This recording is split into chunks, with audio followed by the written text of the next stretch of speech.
राजा हरिश्चंद्र की परीक्षा। अगर आपको हमारी कहानी पसंद आती है तो प्लीज हमारे चैनल को लाइक करें, शेयर करें, सब्सक्राइब करें। बहुत समय पहले एक राजा अपनी पत्नी तारामती और बेटे रोहताश के साथ अपने राज्य में बड़ी खुशी से रहा करता था। राजा अपने सत्य वचन और दया के लिए बहुत प्रसिद्ध थे। राजा का नाम था राजा हरिश्चंद्र, जिनकी मिसाल हम आज तक सत्यवादिता के लिए देते हैं। एक बार ऋषि वशिष्ठ ने राजा की परीक्षा लेने के लिए राजा को स्वप्न में दर्शन देकर उनसे उनका राजपाट दान में मांग लिया। राजा ने भी सपने में ही अपना सब कुछ ऋषि वशिष्ठ को दान कर दिया और अगले दिन राजा उस स्वप्न को भूल गया। परंतु जब ऋषि ने आकर राजा को याद दिलाया कि राजा ने सपने में अपना संपूर्ण राजपाट उस ऋषि को दान कर दिया है, तो राजा ने बिना किसी आनाकानी के अपना संपूर्ण राजपाट ऋषि को दे दिया। ऋषि ने कहा, तुमने मुझे दान तो दे दिया है, मगर दान देने के बाद दक्षिणा भी देनी पड़ती है, इसीलिए अब तुम मुझे दक्षिणा भी दो। राजा ने मुस्कुराते हुए मंत्री से स्वर्ण मोहरे लाने को कहा, मगर ऋषि ने मंत्री को रोक लिया और कहा कि अब यह संपूर्ण राजपाट मेरा है, इसीलिए अब राजा हरिश्चंद्र का कोई अधिकार नहीं है मेरे खजाने में से मोहरे लेने का। राजा हरिश्चंद्र सोच में पड़ गए, क्योंकि दान दक्षिणा के बिना अधूरा है। मगर अब तो राजा हरिश्चंद्र के पास कुछ भी नहीं था, वह अपना सब कुछ तो ऋषि वशिष्ठ को दान कर चुके थे। उस समय व्यक्तियों की बोली लगाकर उन्हें खरीदा जाता था, तो हरिश्चंद्र ने भी स्वयं को बेचकर दक्षिणा देने का निर्णय लिया। राजा अपना संपूर्ण राज्य ऋषि वशिष्ठ को सौंपकर अपनी पत्नी तारामती और बेटे रोहताश के साथ बाजार में बिकने के लिए काशी चल दिए। मगर सुबह से शाम हो गई और उन्हें किसी ने नहीं खरीदा।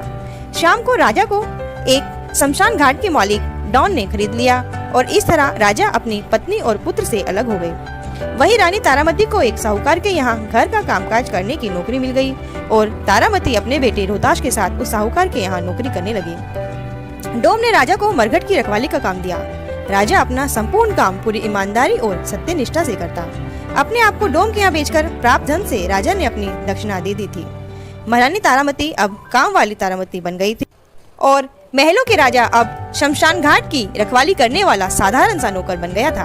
राजा शमशान में शव जलाने आए लोगों से कर लेने का कार्य करता था। यहाँ भी राजा अपने व्यवहार के अनुसार पूरी ईमानदारी के साथ काम करता। राजा यह नहीं जानता था कि उसकी पत्नी तारामती कहाँ है और क्या कर रही है, और तारामती को भी राजा के काम और स्थान का कोई ज्ञान नहीं था। इतने दुख झेल रही तारामती के जीवन में एक और दुखद घटना घट गई। तारामती का पुत्र रोहताश, जो उसका अब एकमात्र सहारा था, उसको भी सांप ने डस लिया, जिसके कारण रोहताश की मृत्यु हो गई।